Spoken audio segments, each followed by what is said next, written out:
Selamat sore,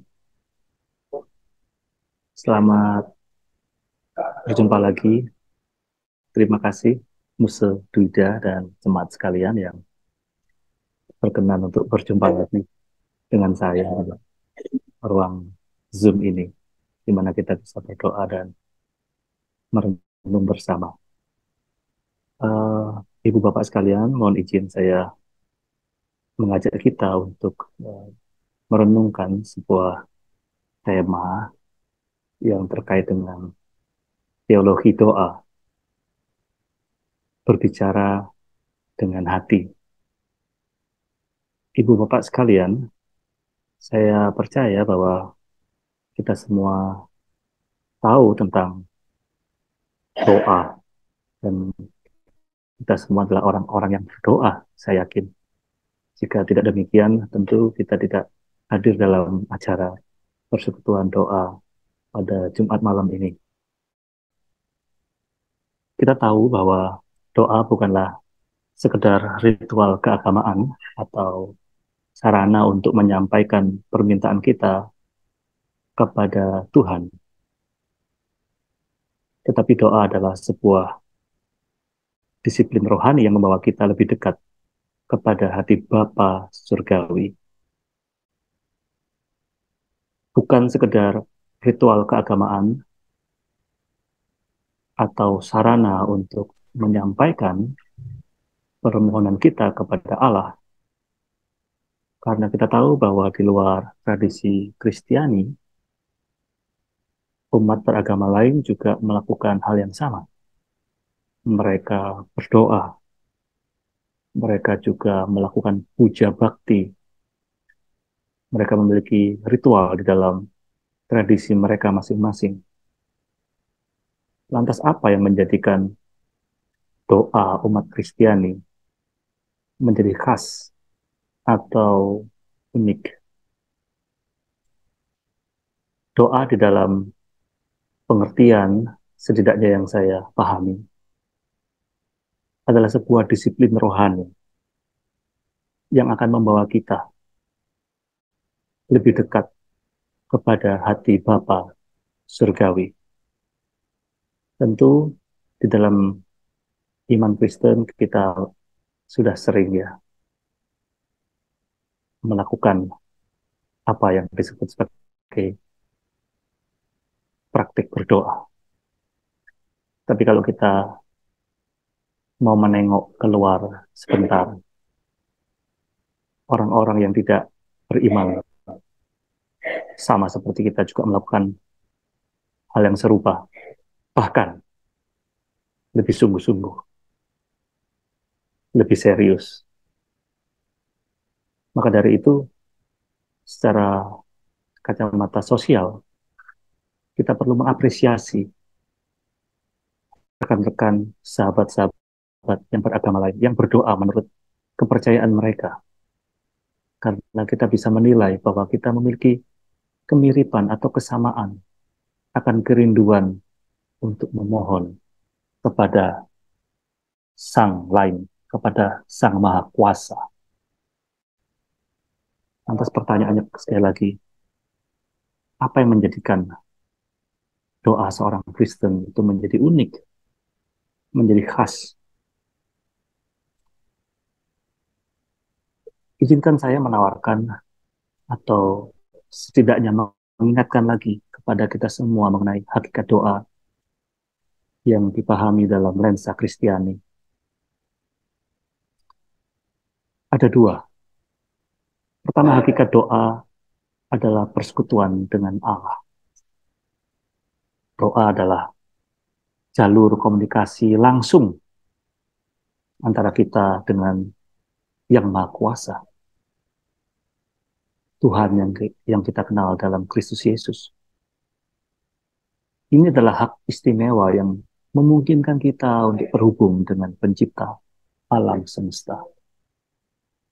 Yang kedua, doa adalah tanda kepercayaan dan kebergantungan mutlak kita pada Sang Khalik.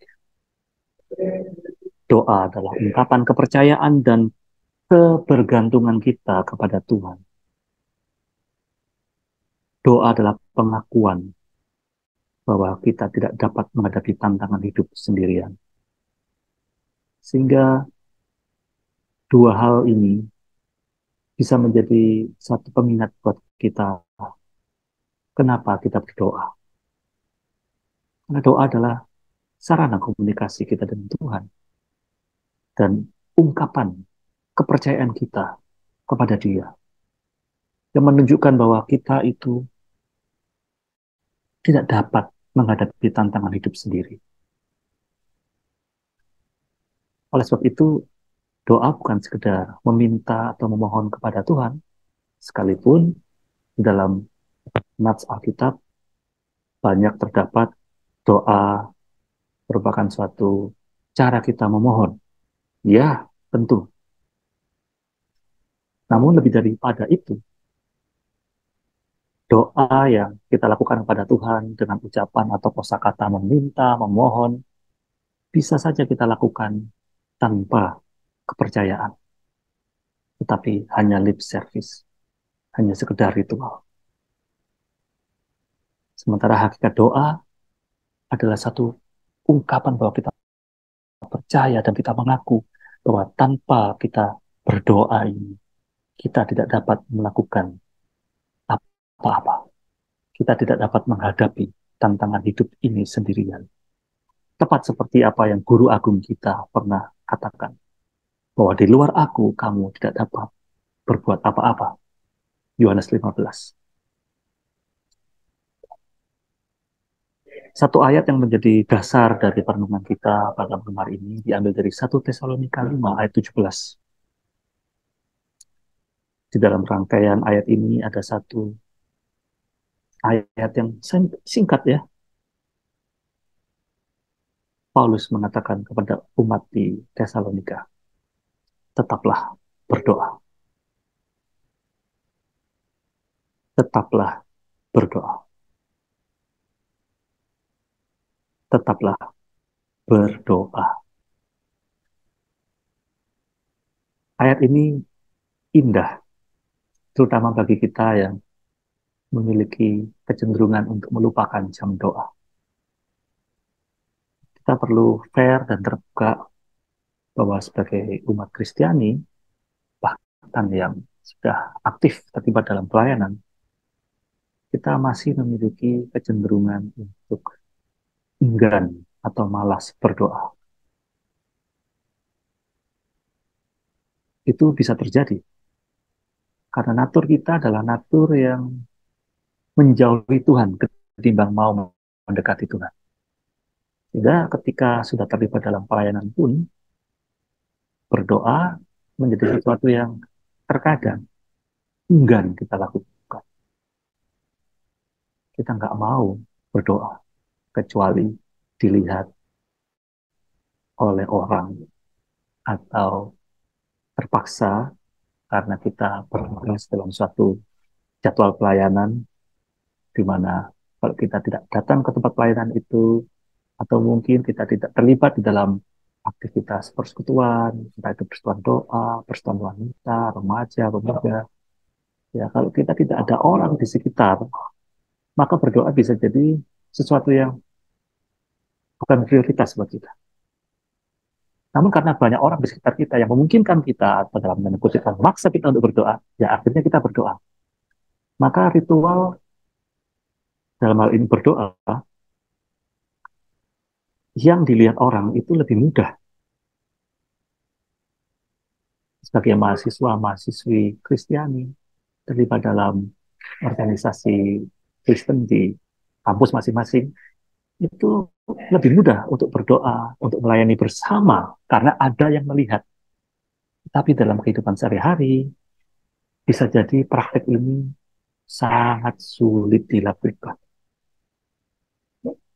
Maka dari itu, saya yakin ungkapan Santo Paulus kepada jemaat di Tesalonika ingin mendorong mereka agar tetap berdoa, senantiasa berdoa. Dan ayat yang ditulis 2000 tahun lalu sekitar ya, hingga tahun 2023 ini tetap masih relevan. Karena natur kita dengan manusia atau orang-orang Kristen ribuan tahun lalu, saya kira tidak banyak perbedaan. Kita memiliki kecenderungan yang sama untuk enggan berdoa atau menjadi malas berdoa. Ya, itu sesuatu yang dalam tanda kutip wajar dan bisa saja dialami oleh setiap kita. Untuk itu kita disegarkan oleh sabda Tuhan yang diingatkan bahwa kita perlu tetap berdoa. Pertanyaan selanjutnya, kenapa kita berdoa? Apa tujuan kita berdoa? Tentu kita bisa menggali lebih dalam. Tetapi dalam renungan ini, setidaknya dua hal yang saya tawarkan untuk kita bisa kembali.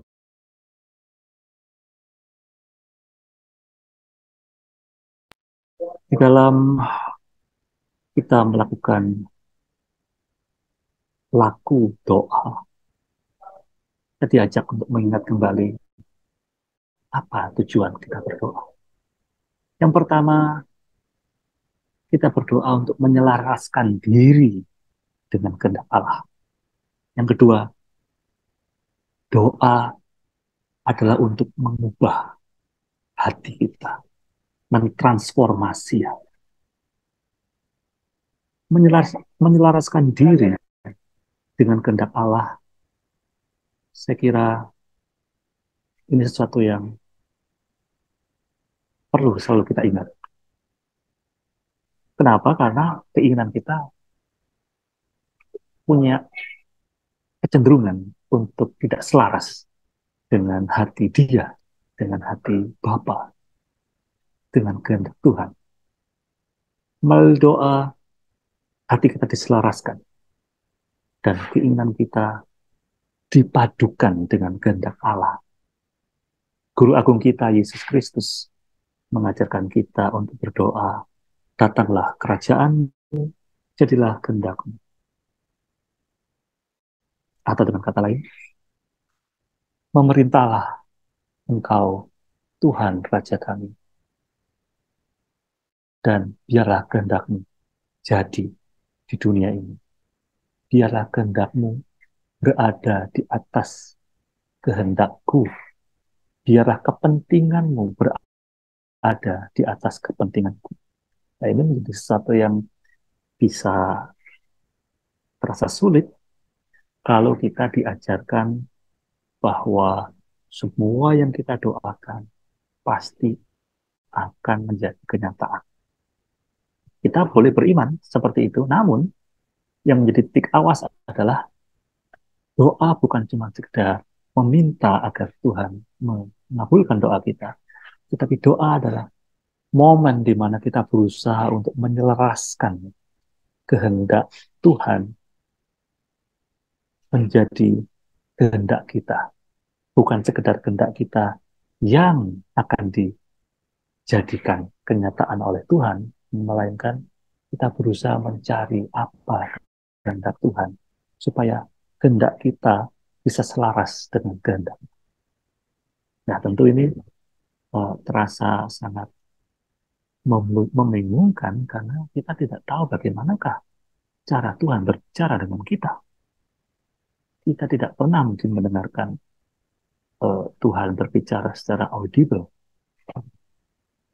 Bahkan kalau dia berbicara seperti itu, bisa jadi kita kaget ya. Kalau Tuhan berbicara secara audible seperti itu, secara kasat telinga.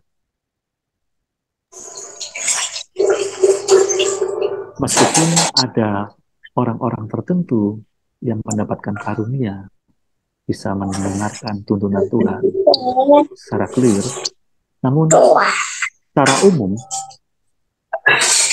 menurut saya tidak semua orang mendapatkan karunia seperti itu.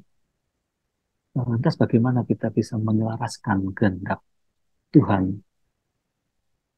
menyelaraskan kehendak kita dengan kehendak Tuhan? Bagaimana? Pada bagian berikutnya nanti saya akan melanjutkan poin ini. Lalu transformasi hati. Kenapa doa bisa membawa hati kita menjadi berubah, menjadi lebih baik ya?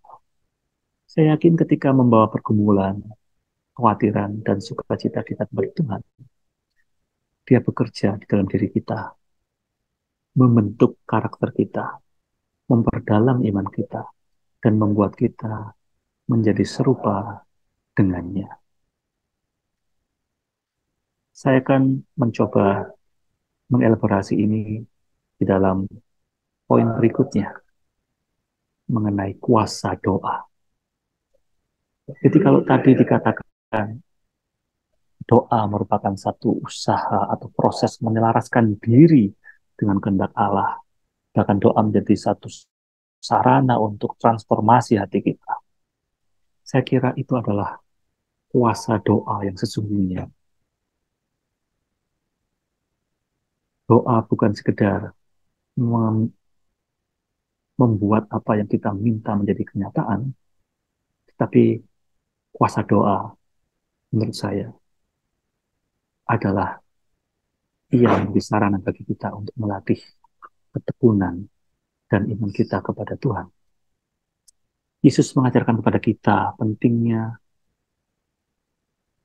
ketekunan dan iman di dalam doa. Dia membagikan perumpamaan tentang janda yang gigih dan hakim yang tidak adil, yang menggambarkan kekuatan ketekunan dalam mencari campur tangan Allah. Lukas 18 ayat 1-8. Saya kira mudah bagi Tuhan untuk mengabulkan doa kita jika itu sesuai dengan kehendak-Nya. Seperti kata Yohanes ya, dalam 1 Yohanes 5 ayat 14. Kita boleh berani ya percaya bahwa Tuhan pasti mengabulkan doa kita jika doa kita itu sesuai dengan kehendak-Nya. Namun saya percaya bagi Tuhan tidak sulit ya mengabulkan apa yang kita mau. Tapi poin dari doa dan Dia melatih kita. Doa itu melatih kita untuk tekun dan beriman kepada Tuhan. Sehingga tiba pada gilirannya kalau kita tetap tekun, berdoa sungguh-sungguh, maka iman kita dikuatkan dan kita menjadi orang yang rendah hati. Kalau dilihat di kantong kita itu ada uang, katakanlah 200.000, dan iman kita itu bertumbuh. Kita sungguh-sungguh di hadapan Tuhan. Kita setiap pagi mencari wajahnya. Kita rajin membaca sabda Tuhan. Kita rajin bersekutu. Kita rindu pada hal-hal yang bersifat spiritual. Bahkan kita mudah terkagum-kagum dengan cara Allah dalam kehidupan kita. Saya rasa mungkin tidak akan cepat-cepat ya Tuhan kasih kita 200 miliar atau 200 juta. Gitu. Kenapa? Karena dengan 200.000, iman kita itu semakin terlatih, tertantang, ya. Mudah bersyukur, kita rajin beribadah, bahkan aktif melayani. Itu belum tentu ya akan kita miliki semua kesempatan itu untuk aktif melayani, untuk mudah terkagum pada Allah.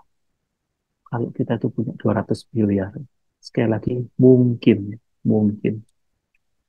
Kenapa? Bisa jadi kalau punya uang 200 miliar sekarang ini, nggak ada yang datang ini di persekutuan doa malam ini. Kenapa? Oh, jalan-jalan keliling Eropa, keliling Amerika mungkin, karena bingung mikirin gimana caranya menghabiskan uang ini atau memanfaatkan uang ini. Sekali lagi, ini adalah ilustrasi yang imajinatif ya. Ini tidak mutlak. Dan saya sendiri merasakan ya, ketika Tuhan memproses kehidupan saya dan keluarga, ketika kami dalam kondisi di mana Tuhan mengizinkan situasi yang sulit kami alami sebelum krisis ekonomi menghantam Indonesia, Tuhan mengizinkan keluarga kami juga mengalami situasi yang sulit ya terlebih dahulu, mungkin sekitar 1 tahun sebelum Krismon menghantam bangsa ini, keluarga kami diizinkan Tuhan mengalami terlebih dahulu. Sampai untuk makan pun dalam satu hari itu nggak bisa. Gitu. Ada satu malam di mana kami tidak bisa makan karena tidak ada bahan makanan, tidak punya uang. Justru itu terjadi ketika iman kami itu sedang berkobar untuk melayani Tuhan. Ketika uh, kakak saya, orang tua mulai mengenal Yesus sungguh-sungguh, justru di saat itu Tuhan mengizinkan kami menghadapi situasi yang sulit. Sampai saya minta uang pada mama untuk beli nasi goreng, itu kan buat kita satu yang sederhana ya. Kita semua bisa beli nasi goreng di sini dengan mudah ya. Dan saya memang biasa beli nasi goreng, beli nasi Padang, ya semua makanan hasil kearifan lokal Indonesia itu ya kan. Saya gemar ya, termasuk bakso di Lawang, rawon di Lawang, itu saya suka. Dan setiap hari makanannya gitu. Tidak ada masalah dengan membeli karena tidak ada tantangan finansial, keluarga kami baik-baik. Di suatu hari Tuhan izinkan badai itu datang. Dan untuk makan pun kami sekeluarga nggak bisa gitu. Mah, saya pajak pada mama saya. Minta uang buat beli nasi goreng. Dulu mama nggak punya uh, uang.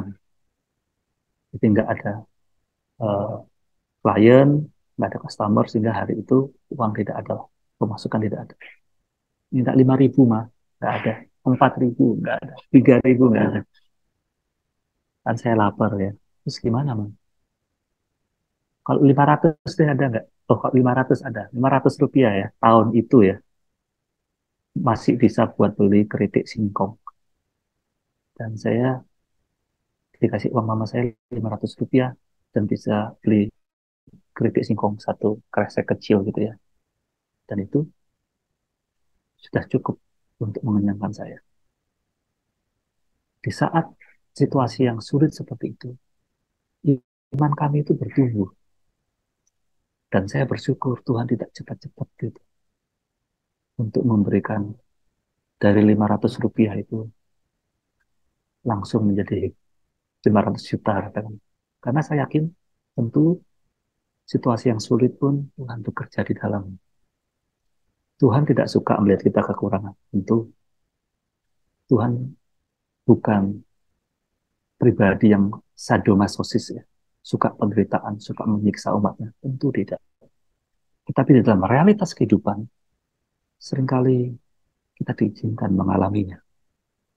Dan ketika keluarga kami berdoa, berdoa, dan berdoa, tetapi jawaban seakan tidak kunjung datang, maka kuasa doa yang sesungguhnya itulah yang kami alami, yaitu melatih Tuhan.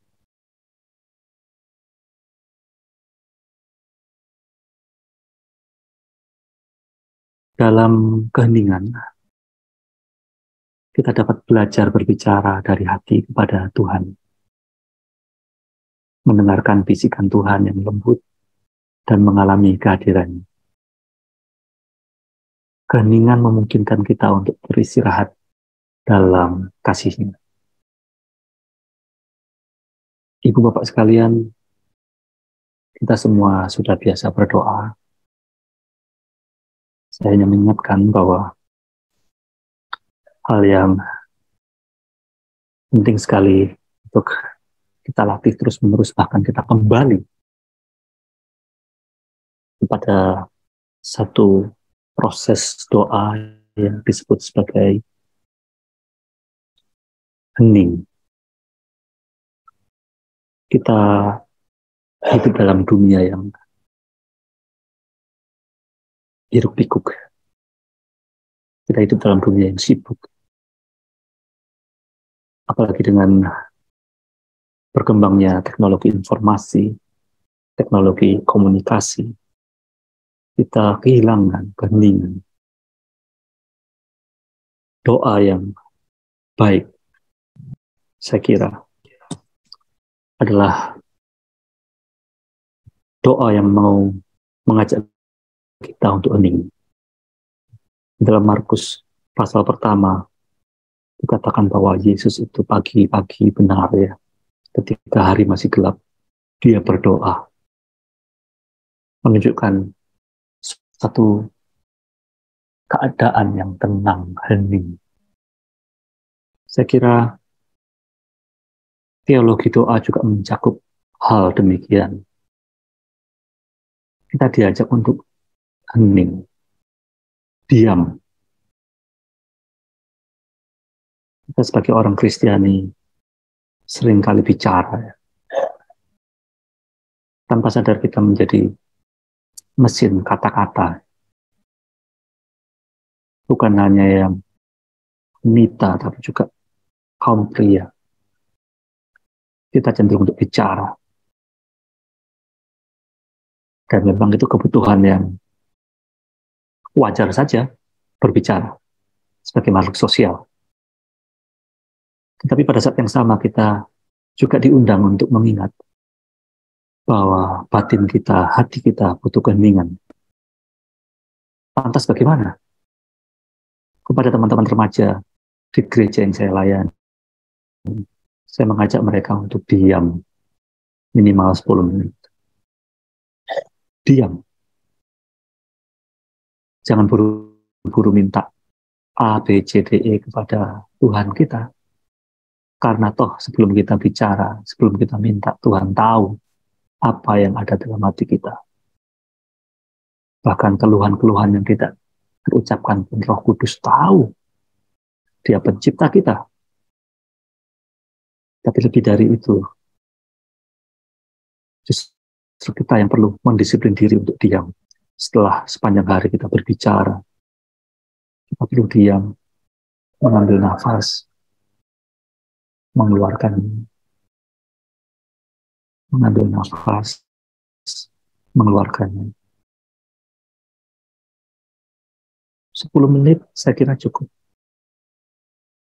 Dengan mengambil nafas, mengeluarkannya secara teratur, tidak perlu diambil dalam-dalam, membuangkan, terus membuangnya, diatur sedemikian rupa, tidak perlu. Hanya bernafas saja secara normal sebelum kita berbicara kepada Allah kita yang agung, Allah kita yang dahsyat, yang bertahta di surga itu, sekaligus yang bertahta di dalam hati kita. Sebelum kita memohon kepada Dia, kita diajak untuk diam, ya. Meneduhkan pikiran kita. Untuk itu disebut sebagai saat teduh. Agar pikiran kita itu reda dari segala hal yang masuk. Telepon masuk, chat WhatsApp masuk, informasi dari medsos masuk, pekerjaan, mengurus pasangan, putra-putri, bisnis. Banyak yang masuk dalam otak kita dan itu memenatkan pikiran kita. Lantas bagaimana? Puji Tuhan, ada cara yang sebenarnya sudah sangat lama. Dan Tuhan Yesus menunjukkan ketika dia berdoa, pagi-pagi benar, ketika hari masih gelap, menunjukkan ketenangan, keteduhan sekitar. Saya kira kita perlu saat teduh, hening. Di dalam keheningan, keteduhan, ketika kita tinggal diam, di situ akan muncul kekuatan. Ketika pikiran kita menjadi teduh, kita menjadi clear ketika berdoa. Cobalah lihat pengalaman kita. Ketika kita terburu-buru, tergesa-gesa, kita bahkan untuk berdoa pun sulit sekali. Kenapa? Karena pikirannya itu banyak. A, B, C, D, E, semua isu, semua masalah itu ada dalam pikiran kita. Dan ketika kita mau duduk berdoa, kita sampai bingung. Mau ngomong apa sama Tuhan? Nah, itu seringkali terjadi. Jadi tips praktis dari saya adalah, mari kita hening. Sebelum kita menaikkan puji-pujian kita kepada Tuhan, memohon kepada Tuhan, bahkan bersyafaat. Mari teduhkan diri kita, batin kita, supaya kita bisa berdoa. Saya kira ini teologi doa yang sederhana. Ya, mungkin teologi doa tidak bisa dipercakapkan dalam waktu yang singkat. Tapi saya percaya ini adalah awal yang baik untuk kita kembali memikirkan pentingnya doa. Kita mengingat kembali bahwa kita diajak untuk kita berdoa. Karena doa adalah jalur komunikasi kita dengan Tuhan. Doa adalah tanda kepercayaan kita kepada Tuhan. Doa adalah tanda kebergantungan kita kepada Tuhan. Doa adalah ketika kita hening, kita diajak untuk melihat ke dalam dan menyadari apakah doa-doa kita itu selaras dengan kehendak Tuhan ataukah itu keinginanku sendiri. Ketika kita menyadari bahwa oh ya, ternyata doa ini adalah permohonan yang lahir dari ambisiku pribadi, maka kita memiliki hati yang berubah. Oh iya, ketika sadar, maka hati kita berubah. Ketika sadar, kita diajak untuk mengubah hati kita dan kepentingan-kepentingan yang mungkin melalui doa kita diingatkan bahwa itu kepentingan yang atau keinginan yang menyimpang atau tidak wajar. Disitulah terjadi transformasi hati. Saya kira itu adalah tujuan doa yang sangat penting yang bisa kita alami ketika kita berdoa. Teologi doa bukanlah sekedar urusan intelektual, tetapi sebuah undangan untuk menjalin hubungan yang intim dengan Bapa Surgawi. Dan ini adalah suatu relasi sekaligus latihan yang berlangsung seumur hidup. Semoga Tuhan memberkati kita. Amin.